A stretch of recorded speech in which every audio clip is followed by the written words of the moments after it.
ನಮ್ಮ ತಂದೆಯಾದ ದೇವರೇ, ನಿನ್ನ ಪರಿಶುದ್ಧವಾದ ನಾಮಕ್ಕೆ ಸ್ತೋತ್ರ ವಂದನೆ. ಈ ಸಮಯದಲ್ಲಿ ವಾಕ್ಯ ಭಾಗಕ್ಕಾಗಿ ನಾವು ಬಂದಿರುವಾಗ ದೇವರಾತ್ಮನೇ, ಪರಿಶುದ್ಧನೇ, ನೀವು ತಾನೇ ವಾಕ್ಯದ ಮುಖಾಂತರ ಮಾತನಾಡ್ರಿಪ್ಪ. ನೀವು ಮಾತನಾಡುವಾಗ ನಾವೆಲ್ಲರೂ ನಿನ್ನ ವಾಕ್ಯಗಳಿಗೆ ವಿಧೇಯರಾಗಿ ನಿನ್ನ ವಾಕ್ಯದಂತೆ ಜೀವಿಸುವ ಹಾಗೆ ಅಪ್ಪ, ನೀವು ತಾನೇ ನಿಮ್ಮ ವಾಕ್ಯದಿಂದ ನಮ್ಮನ್ನು ಬಲಪಡಿಸಬೇಕೆಂಬುದಾಗಿ ಈ ವಾಕ್ಯ ಕೇಳೋ ಎಲ್ಲ ಮಕ್ಕಳನ್ನಪ್ಪ ನೀವು ಆತ್ಮಿಕವಾಗಿ ಆಶೀರ್ವಾದ ಮಾಡಬೇಕೆಂದು ಯೇಸುವಿನ ನಾಮದಲ್ಲಿ ಪ್ರಾರ್ಥಿಸುತ್ತೇನೆ ತಂದೆಯೇ, ಆಮೆನ್. ದೇವರ ನಾಮ ಸ್ತೋತ್ರವಾಗಲಿ. ಒಂದು ಅಧ್ಯಾಯದಲ್ಲಿ ನಾವು 5ನೇ ವಚನ ಓದುವಾಗ, ಮಾರ್ಕನ ಬರೆದ ಸುವಾರ್ತೆ 2ನೇ ಅಧ್ಯಾಯ 5ನೇ ವಚನದಲ್ಲಿ ಏನಂತ, ಯೇಸು ಅವರ ನಂಬಿಕೆಯನ್ನು ನೋಡಿ ಆ ಪಾರ್ಶ್ವವಾಯಿಗೆ, ಮಗನೇ ನಿನ್ನ ಪಾಪಗಳು ಕ್ಷಮಿಸಲ್ಪಟ್ಟಿವೆ ಎಂದು ಹೇಳಿದನು. ಇಲ್ಲಿ ಯೇಸು ಸ್ವಾಮಿ ಒಬ್ಬ ರೋಗಿ ಅಲ್ಲಿ ಬಂದಿದ್ದಾನೆ. ಆ ರೋಗಿ ಬಂದಿರುವಾಗ ಆ ರೋಗಿನ ವಿಷಯದಲ್ಲಿ ಮೊದಲು ಆತನಿಗೆ ಏನು ರೋಗ ಎಂಬುದಾಗಿ ನಾವು ನೋಡುವಾಗ, ಆತನಿಗೆ ಒಂದು ಪಾರ್ಶ್ವವಾಯು ರೋಗಿ, ಅಂದರೆ ಕೈ ಕಾಲುಗಳೆಲ್ಲ ಬಿದ್ದೋಗಿದೆ, ಮಾತನಾಡೋ ಕೂಡ ಶಕ್ತಿ ಇಲ್ಲ, ನಾಲಿಗೆ ಎಲ್ಲ ಬಿದ್ದೋಗಿದೆ. ಆತನು ಎಷ್ಟೋ ಕಾಲ ಮಂಚದ ಮೇಲೆ ಮಲಗಿದ್ದಾನೆ. ಪ್ರೇರೆ ಅಂಥ ಸಮಯದಲ್ಲಿ ಆ ಒಂದು ಗ್ರಾಮದಲ್ಲಿ, ಈಗ ನಾವು ಈ ಗ್ರಾಮಕ್ಕೆ ಬಂದಿದ್ದೀವಲ್ಲ, ಇದೇ ಪ್ರಕಾರ ಒಂದು ಗ್ರಾಮಕ್ಕೆ ಯೇಸು ಕ್ರಿಸ್ತನು ಹೋಗಿರ್ತಾನೆ. ಯೇಸು ಕ್ರಿಸ್ತನು ಹೋಗುವಂತ ಸಮಯದಲ್ಲಿ ಒಂದು ಮನೆಯಲ್ಲಿ ಕೂತ್ಕೊಂಡು ಉಪದೇಶ ಮಾಡುವಂತ ಸಂದರ್ಭದಲ್ಲಿ ಯೇಸು ಸ್ವಾಮಿ ಎಲ್ಲಿ ಹೋದ್ರೆ ಅಲ್ಲಿ ಹೆಚ್ಚಾದ ಜನ ತುಂಬಿಕೊಳ್ತಾ ಇದ್ರು. ಹಾಗೆ ಆತನು ಒಂದು ಮನೆಯಲ್ಲಿ ಹೋಗಿ ಕುತ್ಕೊಂಡು ಎಲ್ಲರಿಗೂ ಬೋಧಿಸುವಂತ ಸಂದರ್ಭದಲ್ಲಿ ಆ ಊರಿನಲ್ಲಿ ಕೆಲವರು ಒಬ್ಬರ ಮೇಲೆ ದಯೆ ತೋರಿಸ್ತಾರೆ. ಯಾರ ಮೇಲೆ ಅಂದ್ರೆ, ಒಬ್ಬ ಪಾರ್ಶ್ವವಾಯು ರೋಗಿ, ಆತನಿಗೆ ಏನೋ ಒಂದು ಪಾರ್ಶ್ವವಾಯು ರೋಗ ಬಂದಿದೆ. ಹಾಗಾಗಿ ಆತನ್ನು ಯಾರು ಹಿಡಿಸ್ಕೊಳ್ಳೋರು ಇರಲ್ಲ, ಅದನ್ನು ಸರಿಯಾಗಿ ಯಾರು ಅಷ್ಟು ಗಮನ ಕೊಡ್ತಾರೆ. ಆದರೆ ಕೆಲವರು ಏನ್ ಮಾಡ್ತಾರೆ, ಈ ಊರಿಗೆ ಯೇಸು ಸ್ವಾಮಿ ಬಂದಿದ್ದೇನಲ್ಲ, ಯೇಸು ಸ್ವಾಮಿ ಹತ್ರ ತಗೊಂಡೋದ್ರೆ ಈತನ ಸ್ವಸ್ಥ ಮಾಡ್ತಾನಲ್ಲ ಅಂತ ಹೇಳಿ ಏನ್ ಮಾಡ್ತಾರೆ ಅಂದ್ರೆ, ಕೆಲವರು ಜನ ಸೇರಿ ಒಂದು 4 ಮಂದಿ ಯೌವನಸ್ಥರನ್ನ ಸೇರಿಸ್ಕೊಳ್ತಾರೆ. 4 ಮಂದಿ ಯೌವನಸ್ಥರನ್ನ ಕರೆದು ಅವ್ರಿಗೆ ಏನ್ ಮಾಡ್ತಾರೆ ಅಂದ್ರೆ, ಆ ಮನುಷ್ಯ ಎದ್ದು ನಡೆದಾಡಕ್ಕಾಗಲ್ಲ, ಓಡಾಡಕ್ಕಾಗಲ್ಲ ಮತ್ತು ಮಾತನಾಡುವಂತ ಶಕ್ತಿ ಇಲ್ಲ. ಎಲ್ಲಿ ಮಲಗಿರ್ತಾನೆ ಅಲ್ಲೇ ಮಲಗಿರ್ತಾನೆ, ಎಲ್ಲ ಕಾರ್ಯಗಳು ಅಲ್ಲೇ ಆಗ್ಬೇಕು. ಆ ಮನುಷ್ಯ ಬದುಕಿದ್ದಾನೆ, ಉಸಿರಾಡ್ತಾ ಇದೆ, ಆದ್ರೆ ದೇಹದಲ್ಲಿ ಯಾವುದೇ ಒಂದು ಸ್ಪರ್ಶ ಇಲ್ಲ. ಒಂದು ಪಾರ್ಶ್ವವಾಯು ರೋಗದಿಂದ ಆತನು ಅಲ್ಲಿರುವಾಗ ಪ್ರೇರೆ ಆ 4-6 ಮಂದಿ, ಆ ಊರಿನಲ್ಲಿ ಕೆಲವರೆಲ್ಲ ಸೇರಿ 4 ಮಂದಿನ ಆರಿಸ್ಕೊಂಡು ಆ ವ್ಯಕ್ತಿಯನ್ನ ಯೇಸು ಸ್ವಾಮಿ ಹತ್ರ ತಗೊಂಡು ಹೋಗ್ತಾರೆ. ಯೇಸು ಸ್ವಾಮಿ ಹತ್ರ ತಗೊಂಡು ಹೋಗುವಾಗ ಅಲ್ಲಿ ನೋಡಿದ್ರೆ ಏನಾಗ್ತದೆ ಅಂದ್ರೆ, ಮನೆ ತುಂಬಾ ಜನ ತುಂಬ್ಕೊಂಡು ಬಿಟ್ಟಿದ್ದಾರೆ. ಬಾಗಿಲತ್ರ ಹೆಜ್ಜೆ ಇಡಕ್ ಕೂಡ ದಾರಿ ಇಲ್ಲ. ಅಷ್ಟು ರೀತಿಯಲ್ಲೇ ಬಾಗಿಲೆಲ್ಲ ತುಂಬ್ಕೊಂಡು ಬಿಟ್ಟಿದ್ದಾರೆ, ಮನೆಯೆಲ್ಲ ತುಂಬ್ಕೊಂಡು ಬಿಟ್ಟಿದ್ದಾರೆ. ಈ ವ್ಯಕ್ತಿನ ಎತ್ಕೊಂಡು ಹೋಗಕ್ಕೆ ಆಗೋದಿಲ್ಲ. ಕಾರಣ ಆತನ ಸ್ಪರ್ಶ ಇಲ್ಲ, ಉಸಿರಾಟ ಮಾತ್ರ ಇದೆ. ಕೈ ಕಾಲುಗಳು ಬಾಯಿ ಎಲ್ಲ ಟೋಟಲ್ ಆಗಿ ಬಿದ್ದೋಗಿದೆ.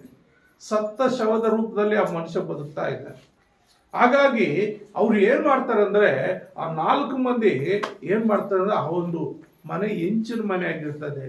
ಆ ಹೆಂಚಿನ ಮನೆಯಲ್ಲಿ ಮೇಲೆ ಹತ್ತುಕೊಂಡು ಆ ಹೆಂಚುಗಳೆಲ್ಲ ತೆಗೆದು ಹಾಸಿಗೆ ಸಮೇತ ಬಿಡುವ ರೀತಿಯಲ್ಲಿ ಸ್ವಲ್ಪ ದಾರಿ ಮಾಡಿ ಅವ್ರು ಏನ್ ಮಾಡ್ತಾರೆ, ಹಾಸಿಗೆಗೆ 4 ಕಡೆನು ಹಗ್ಗಳ ಕಟ್ಟಿ, ಹಗ್ಗಗಳ ಮುಖಾಂತರ ಸೀದಾ ಯೇಸು ಸ್ವಾಮಿ ಎಲ್ಲಿ ಕುತ್ಕೊಂಡಿರ್ತಾನೋ ಅಲ್ಲೇ ನೇರವಾಗಿ ಯೇಸು ಸ್ವಾಮಿ ಮುಂದೆನೆ ಬಿಡ್ತಾರೆ.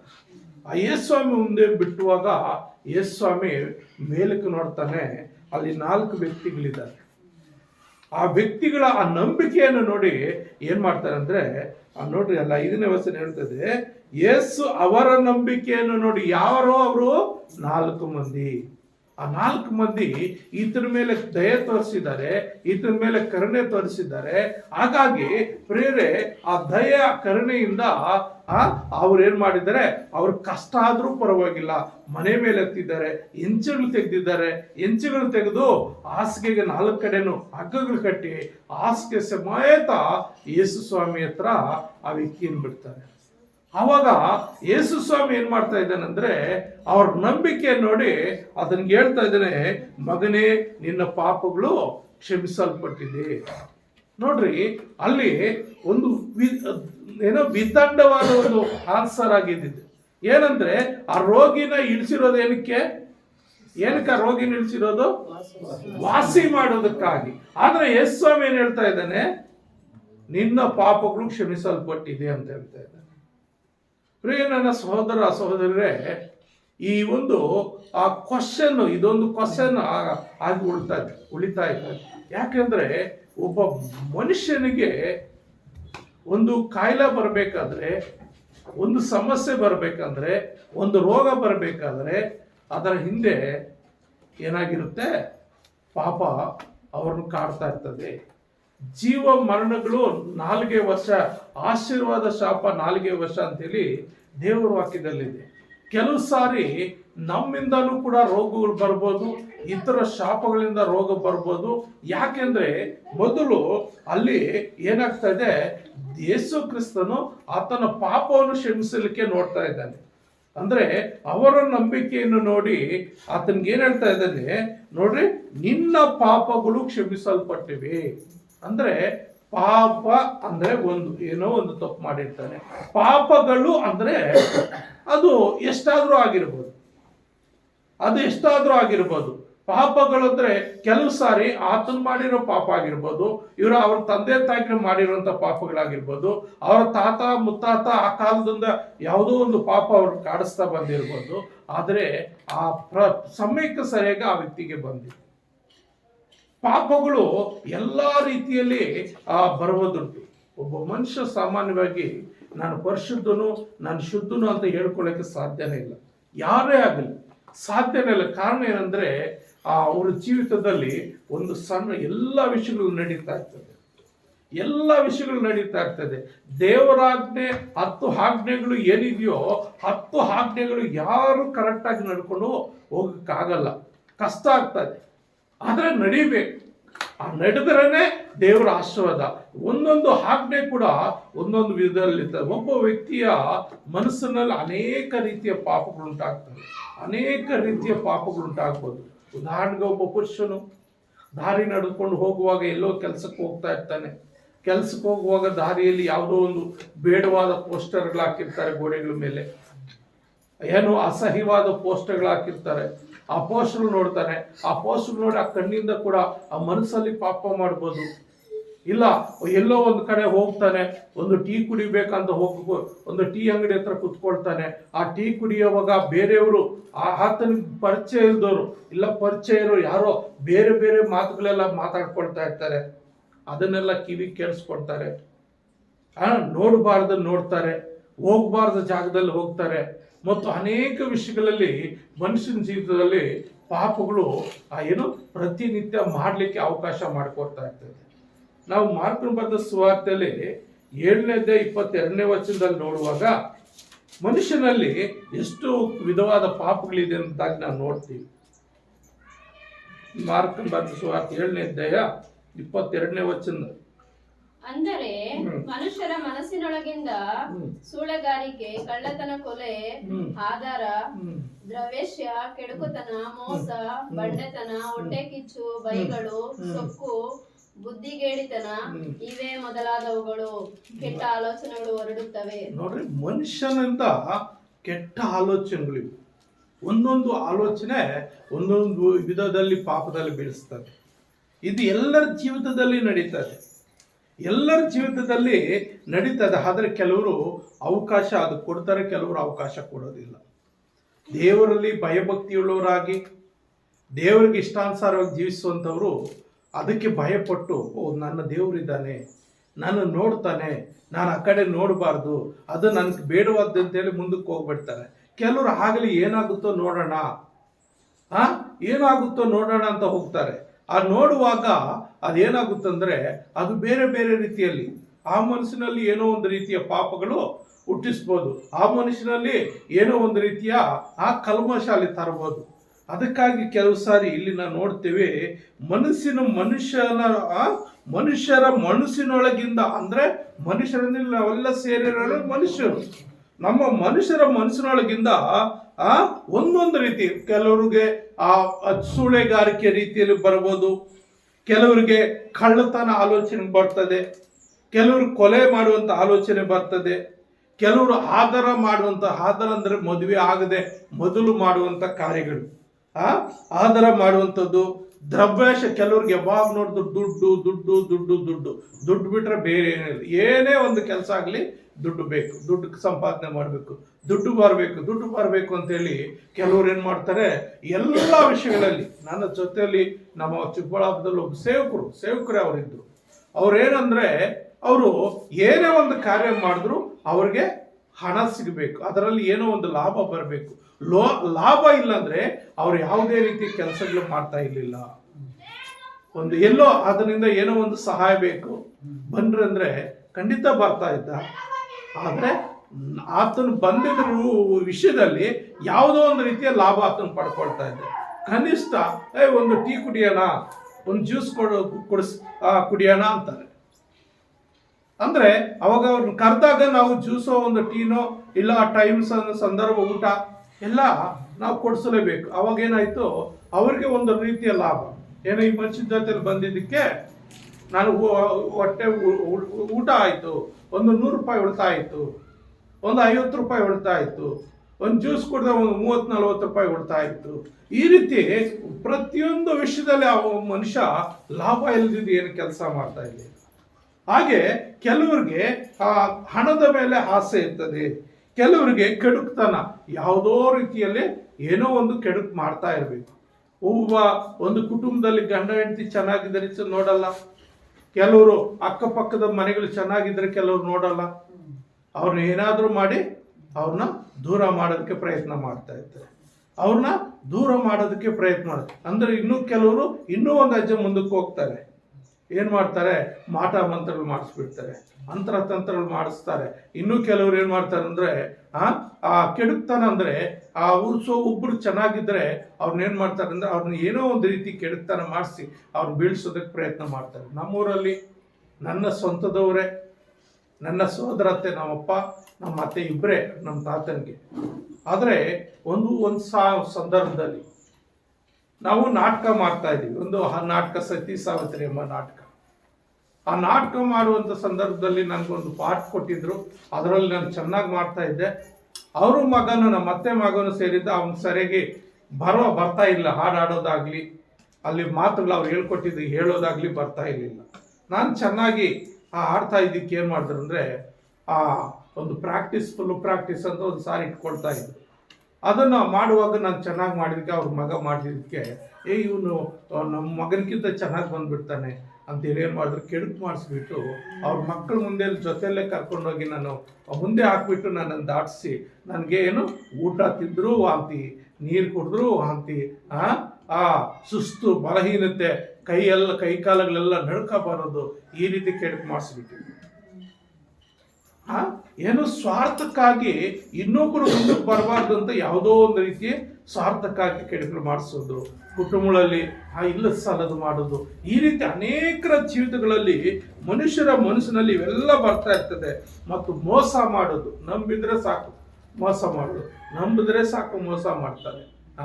ಎಷ್ಟು ಏನೋ ಒಂದು ಹಣದ ಸಹಾಯ ಬೇಕು ಅನ್ಕೋ, ಅವಾಗ ಎಷ್ಟು ಒಳ್ಳೆಯರಾಗಿ ಎಷ್ಟು ಚೆನ್ನಾಗಿ ನಮ್ಮ ಹತ್ರ ನಟನೆ ಮಾಡ್ತಾ ಇರ್ತಾರೋ, ನಾವು ಕೊಟ್ಟಿವಂದ್ರಿಗೋ ಮತ್ತೆ ನಾವು ಕಣ್ಣಿಗೆ ತಿರುಗಲ್ಲ, ಫೋನ್ಗಳು ಮಾಡಿದ್ರೆ ಫೋನ್ಗಳು ತೆಗಿಯಲ್ಲ, ಯಾವುದೋ ಒಂದು ರೀತಿಯಲ್ಲಿ ಮೋಸ ಮಾಡುವಂಥದ್ದು, ಏನು ಮತ್ತೆ ಏನು ಬಂಡತನ, ಎಷ್ಟು ಹೇಳಿದ್ರು ಕೇಳಲ್ಲ ಕೆಲವರು.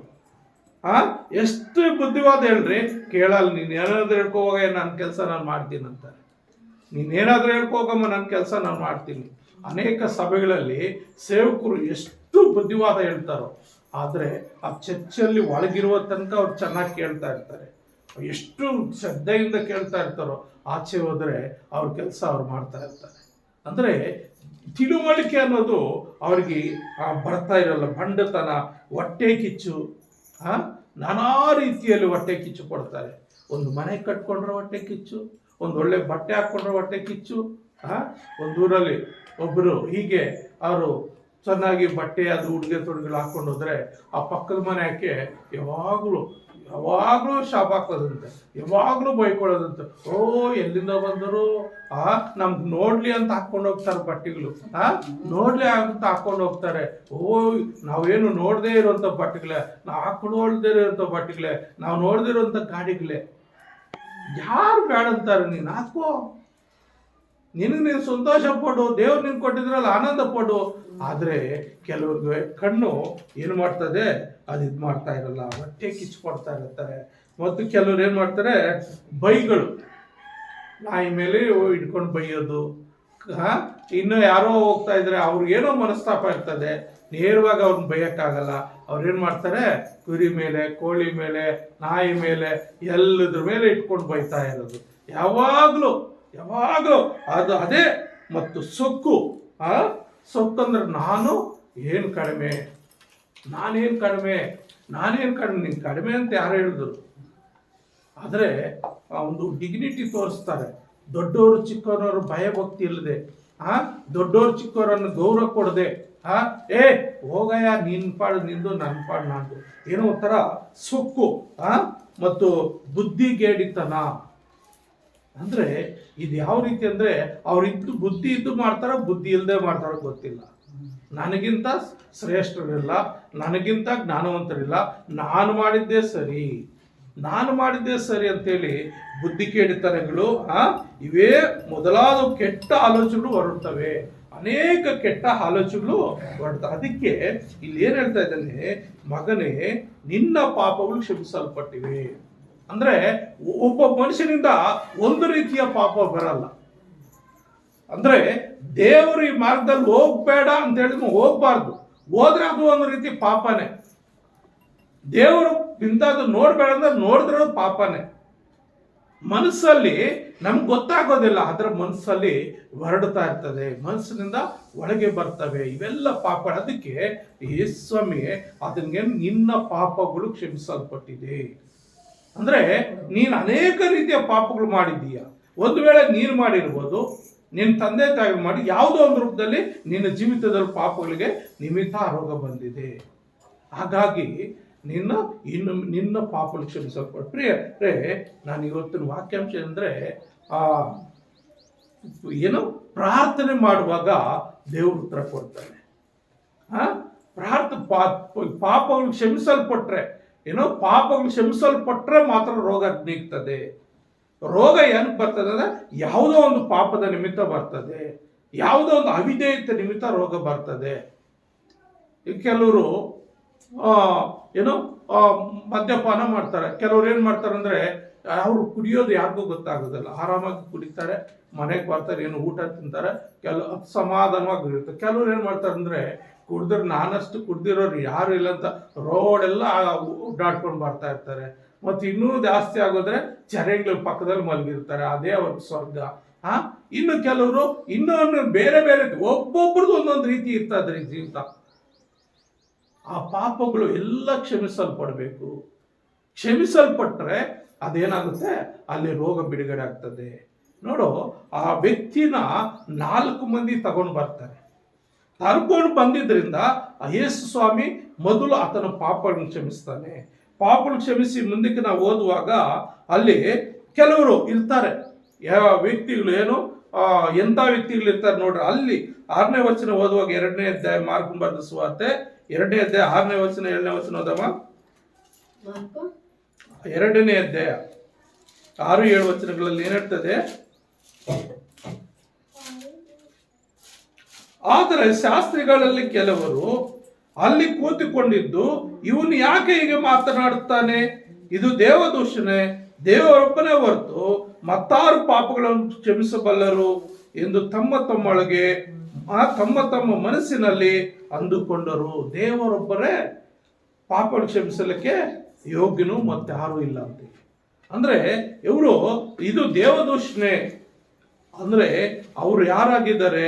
ಆತನು ಯೇಸು ಕ್ರಿಸ್ತನ ದೇವಕುಮಾರನಾಗಿದ್ದಾನೆ, ಪರಿಪೂರ್ಣವಾಗಿ ದೇವರ ಸೇವಕನಾಗಿ ದೇವರ ಕುಮಾರನಾಗಿದ್ದಾನೆ ಮತ್ತು ಮನುಷ್ಯ ಕುಮಾರನಾಗಿದ್ದಾನೆ.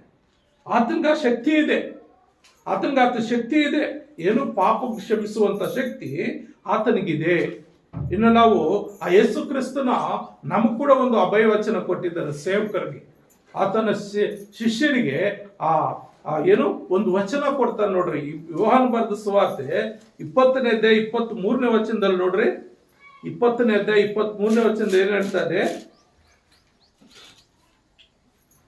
22-23 ಅದಮ್ಮ.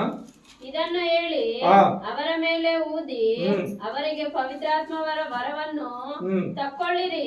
ನೀವು ಯಾರ ಪಾಪಗಳನ್ನು ಕ್ಷಮಿಸಿ ಬಿಡುತ್ತೀರೋ ಅವರಿಗೆ ಅವುಗಳ ಕ್ಷಮಾಪಣೆಯಾಗುತ್ತದೆ.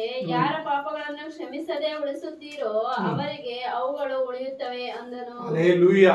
ನೋಡ್ರಿ, ಮೊದಲು ಪರಿಶುದ್ಧಾತ್ಮ ಅಭಿಷೇಕ ಮಾಡ್ತಾನೆ, ಪವಿತ್ರಾತ್ಮ ವರವನ್ನ ಅವ್ರ ಮೇಲೆ ಊದಿ. ಅಂದ್ರೆ ಅಲ್ಲಿ ತಿಳಿಯಾದ ರೀತಿಯಲ್ಲಿ ಇವಾಗ ನಾವು ಊದುವಾಗ ನಮ್ಗೆ ಗಾಳಿ ಬರೋದು ನಮ್ಗೆ ಗೊತ್ತಾಗಲ್ಲ. ದೇವರಾತ್ಮನ ಅಭಿಷೇಕ ಕೂಡ ಇಳಿದು ಬರುವಾಗ ಅದು ಪವಿತ್ರಾತ್ಮ ವರವನ್ನು ನೀವು ಪಡ್ಕೊಳ್ರಿ. ನೀವು ಪಡ್ಕೊಂಡು ತಕ್ಕೊಳ್ರಿ. ನೀವು ಯಾವ ಪಾಪಗಳನ್ನು ಕ್ಷಮಿಸಿ ಬಿಡುತ್ತೀರೋ ಅವರಿಗೆ ಅವುಗಳ ಕ್ಷಮಾಪಣೆ ಆಗುತ್ತದೆ. ಅದಕ್ಕೆ ಕಥೋಲಿಕ್ ಸಭೆಗಳಲ್ಲಿ ಏನ್ ಮಾಡ್ತಾರಂದ್ರೆ, ಸಭೆಯಲ್ಲಿ ಯಾರಿಗೂ ಪ್ರೇಯರ್ ಮಾಡೋದು ಬರಲ್ಲ ವಿಶ್ವಾಸಿಗಳಿಗೆ. ಕೆಥೋಲಿಕ್ ಸಭೆಗಳಲ್ಲಿ ಹೆಚ್ಚು ಕಡಿಮೆ 199 ಜನ ಪ್ರೇಯರ್ ಮಾಡೋದು ಬರಲ್ಲ. ಅವ್ರು ಚರ್ಚ್ಗೆ ಹೋಗ್ತಾರೆ, ಅವ್ರ ಫಾದರ್ ಅಂದ್ರೆ ತಂದೆ ಅಂತ, ಅವ್ರು ಏನ್ ಹೇಳ್ತಾರೋ ಅದನ್ನ ಕೇಳ್ತಾರೆ. ಇವ್ರೇನಾದ್ರು ಇವ್ರಿಗೆ ಕಷ್ಟ ಆದ್ರೆ ಅವ್ರಿಗೆ ಹೋಗಿ ಹೇಳ್ತಾರೆ, ಅಯ್ಯ ಫಾದರ್ ನನಗೆ ಈ ತರ ಪ್ರಾಬ್ಲಮ್ ಇದೆ, ನನಗೋಸ್ಕರ ಪ್ರಾರ್ಥನೆ ಮಾಡ್ರಿ ಅಂತ ಹೇಳುವಾಗ ಅವರು ಪ್ರಾರ್ಥನೆ ಮಾಡಬೇಕು ಮತ್ತು ಅವ್ರಿಗೆ ಕ್ಷಮಿಸ್ಬೇಕು. ಈ ಕ್ಷಮಿಸುವಂಥದ್ದು ಎಲ್ಲರಿಗೂ ಅಧಿಕಾರ ಕೊಟ್ಟಿದ್ದಾರೆ. ನೀವು ಯಾರ ಪಾಪಗಳನ್ನು ಕ್ಷಮಿಸ್ತೀರೋ ಅವ್ರಿಗೆ, ಇವಾಗ ಯಾರಾದರೂ ನಮ್ಗೇನೋ ಒಂದು ದ್ರೋಹ ಮಾಡಿದ್ದಾರೆ, ನಮ್ಗೆ ವಿರುದ್ಧವಾಗಿ ಪಾಪ ಮಾಡಿದ್ದಾರೆ, ನಾವು ಅವ್ರ ಮೇಲೆ ಕರುಣೆ ತೋರಿಸಿ ಕ್ಷಮಿಸಿದರೆ ಅದು ಕ್ಷಮಿಸಲ್ಪಡ್ತದೆ. ಯಾವಾಗ ನಾವು ಶುದ್ಧರಾಗಿರ್ಬೇಕು, ನಾವು ಸಂಪೂರ್ಣವಾಗಿ, ನೀವು ಶುದ್ಧರಾಗಿದ್ದು ಇನ್ನೊಬ್ಬರ ಪಾಪವನ್ನು ಕ್ಷಮಿಸಬಹುದು. ನಿಮ್ಮಲ್ಲಿ ಕಲ್ಮಶ ಇದ್ದು, ನಿಮ್ಮಲ್ಲಿ ಪಾಪ ಇದ್ದು ಕ್ಷಮಿಸೋದಕ್ಕೋದ್ರೆ ಆ ಕ್ಷಮಾಪಣೆ ಆಗೋದಿಲ್ಲ. ನಿಮ್ಮಲ್ಲಿ ಯಾವ ದೋಷ ಇಲ್ಲದೆ ನೀವು ಇನ್ನೊಬ್ಬರನ್ನ ಪ್ರೀತಿಸಿ ಅವರ ಪಾಪ ಕ್ಷಮಿಸುವಂತ ಅಧಿಕಾರ ಯೇಸು ಸ್ವಾಮಿ ಕೊಟ್ಟಿದ್ದಾನೆ. ಅಧಿಕಾರ ನೀವು ಉಪಯೋಗಿಸಬೇಕಾದ್ರೆ ನೀವು ಯೇಸು ಸ್ವಾಮಿ ಯಾವ ರೀತಿ ಇದ್ದನೋ, ಯೇಸು ಸ್ವಾಮಿ ಯಾವ ರೀತಿ ಶುದ್ಧನಾಗಿದ್ದನೋ, ಆತ್ಮನೇ ತುಂಬಲ್ಪಟ್ಟವನಾಗಿದ್ದನೋ, ಅದೇ ರೀತಿಯಲ್ಲಿ ನೀವು ಕೂಡ ಪರಿಶುದ್ಧಾತ್ಮನ ಸಹಾಯದಿಂದ ಯೇಸು ಕ್ರಿಸ್ತನ ಮಕ್ಕಳಾಗಿ ಜೀವಿಸಿ, ಯೇಸು ಕ್ರಿಸ್ತನಲ್ಲಿ ಯಾವ ಪಾಪವನ್ನು ಯಾರು ತೋರಿಸ್ಕೊಡ್ಲಿಕ್ಕಾಗಲ್ಲ ಆ ರೀತಿ ಇದ್ದು ನಾವು ಕೂಡ ಈ ತರ ಪಾಪಗಳನ್ನ ಕ್ಷಮಿಸಲಿಕ್ಕೆ ಅವಕಾಶ ಇದ್ದು. ಅದಕ್ಕೆ ಇಲ್ಲಿ ಈತನ ದೇವದೂಷಣೆ ಅಂತ ಇದ್ದಾರೆ. ಆಮೇಲೆ ಆತನ ಏನ್ ಮಾಡ್ತಾನೆ, ಅವ್ರ ಮನಸ್ಸಿನಲ್ಲಿ ಆಲೋಚನೆ ಮಾಡೋದಂತ ತನ್ನ ಆತ್ಮದಲ್ಲಿ ತಿಳ್ಕೊಳ್ತಾನೆ. ಯೇಸುಸ್ವಾಮಿ ತಿಳ್ಕೊಂಡು, ನೀವು ನಿಮ್ಮ ಮನಸ್ಸಿನಲ್ಲಿ ಯಾಕೆ ಹೀಗೆ ಅಂದುಕೊಳ್ಳುತ್ತೀರಿ? ಯಾವುದು ಸುಲಭ, ನಿನ್ನ ಪಾಪಗಳು ಕ್ಷಮಿಸಲ್ಪಟ್ಟಿದೆ ಅನ್ನುವುದೋ, ಎದ್ದು ನಿನ್ನ ಹಾಸಿಗೆಯನ್ನು ತೆಗೆದುಕೊಂಡು ನಡೆ ಅನ್ನುವುದು. ಎದ್ದು ನಿನ್ನ ಹಾಸಿಗೆಯನ್ನು, ಪಾಪಗಳು ಕ್ಷಮಿಸಲ್ಪಟ್ಟು ಎದ್ದು ನಿನ್ನ, ಆಮೇಲೆ 10ನೇ ವಚನ ನೋಡ್ತಾ, ಆದರೆ ಪಾಪಗಳನ್ನು ಕ್ಷಮಿಸಿ ಬಿಡುವುದಕ್ಕೆ ಮನುಷ್ಯ ಕುಮಾರ ಭೂಲೋಕದಲ್ಲಿ ಅಧಿಕಾರ ಉಂಟೆಂಬುದು ನಿಮಗೆ ತಿಳಿಬೇಕು ಎಂದು ಹೇಳಿ ಆ ಪಾರ್ಶ್ವವಾಯು ರೋಗಿಯನ್ನು ನೋಡಿ, ಎದ್ದು ನಿನ್ನ ಹಾಸಿಗೆಯನ್ನ ಎತ್ತಿಕೊಂಡು ಮನೆಗೆ ಹೋಗೆಂದು ನಿನಗೆ ಹೇಳುತ್ತೇನೆ. ಅವನು ಎದ್ದು ಕೂಡಲೇ ತನ್ನ ಹಾಸಿಗೆಯನ್ನು ತೆಗೆದುಕೊಂಡು ಎಲ್ಲರ ಮುಂದೆ ಹೊರಟು ಹೋದನು. ಅಂದ್ರೆ ಮೊದಲು ಪಾಪ ಕ್ಷಮಿಸಲ್ಪಡಬೇಕು. ಪಾಪ ಕ್ಷಮಿಸಲ್ಪಟ್ರೆ ರೋಗ ನೀಗ್ತದೆ. ಪಾಪಗಳು ಹಾಗೆ ಇದ್ದರೆ ಆ ರೋಗ ನೀಗಲ್ಲ.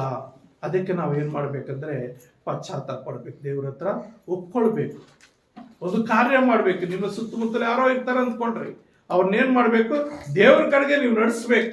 ದೇವ್ರ ಕಡೆಗೆ ನೀವು ನಡೆಸುವಾಗ ಆ ದೇವರ ಸೇವಕರು ಅವ್ರಿಗೋಸ್ಕರ ಪ್ರಾರ್ಥನೆ ಮಾಡಿ ಅವರ ಪಾಪಗಳು ಅವ್ರು ಒಪ್ಪಿಕೊಳ್ಳುವ ರೀತಿಯಲ್ಲಿ ಆ ಸೇವಕರು ಪ್ರೇರೇಪಿಸುವಾಗ, ಅವರು ತನ್ನ ಮನಸ್ಸಿನಲ್ಲಿ ತನ್ನ ಪಾಪಗಳು ದೇವರ ಮುಂದೆ ಒಪ್ಪಿಕೊಳ್ಳುವಾಗ ಆ ಪಾಪಗಳು ಯೇಸು ಕ್ರಿಸ್ತನ ರಕ್ತದಿಂದ ಶುದ್ಧೀಕರಿಸಿ ಸಂಪೂರ್ಣವಾಗಿ ಅವರ ಪಾಪಗಳೆಲ್ಲ ಕ್ಷಮಿಸಿಬಿಡ್ತಾನೆ. ಕ್ಷಮಿಸುವಾಗ ಅವ್ರು ಮಾನಸಾಂತರ ಹೊಂದುತ್ತಾರೆ. ಮತ್ತು ಯೇಸು ಕ್ರಿಸ್ತನ ಮಗಳಾಗಿ ಯೇಸು ಕ್ರಿಸ್ತನ ಮಗನಾಗಿ ಜೀವಿಸಲಿಕ್ಕೆ ಅವಕಾಶ ಇದೆ. ಇಲ್ಲಿ 4 ಮಂದಿ, ಕೆಲವರು ಏನು ಮಾಡ್ತಾರೆ, 4 ಮಂದಿಗೆ ಹೇಳಿ ಆರಿಸ್ಕೊಳ್ತಾರೆ. ಆ ವ್ಯಕ್ತಿಯನ್ನು ಎತ್ಕೊಂಡು ಹೋಗಿ ಯೇಸು ಸ್ವಾಮಿ ಹತ್ರ ಬಿಡುವಾಗ ಯೇಸು ಮೊದಲು ಮಾಡಿದ ಕೆಲಸ ಏನು, ನಿನ್ನ ಪಾಪಗಳು ಕ್ಷಮಿಸಲ್ಪಟ್ಟಿವೆ, ನಿನ್ನ ಪಾಪ ಕ್ಷಮಿಸಲ್ಪಟ್ಟಿವೆ ಅಂತ ಹೇಳಿ ನಂತರ ಏನು ಮಾಡ್ತಾನೆ, ಆತನ ಪಾಪ ಕ್ಷಮಿಸಿದ ಮೇಲೆ ಒಂದೇ ಒಂದು ಮಾತಾಡ್ತಾನೆ, ಎದ್ದು ನಿನ್ನ ಹಾಸಿಗೆಯನ್ನು ಎತ್ಕೊಂಡು ನಡೆ ಅಂತ ಹೇಳಿದ ತಕ್ಷಣ ಆತನಿಗೆ ಎಲ್ಲಿರ್ತದೋ ಬಲ, ಎಷ್ಟು ವರ್ಷಗಳಾಗಿರ್ತದೋ ಹಾಗೆ ಮಲಗಿ ತಾನು ತಂದ ಹಾಸಿಗೆಯನ್ನು ತಾನೇ ಎದ್ದು ಆ ಸಂಪೂರ್ಣ ಆರೋಗ್ಯ ಹೊಂದಿಕೊಂಡು ಆ ಹಾಸಿಗೆಯನ್ನು ತಾನೇ ಸುತ್ತಕೊಂಡು ತಾನೇ ಎತ್ಕೊಂಡು ಹೊರಟೋಗ್ತಾನೆ.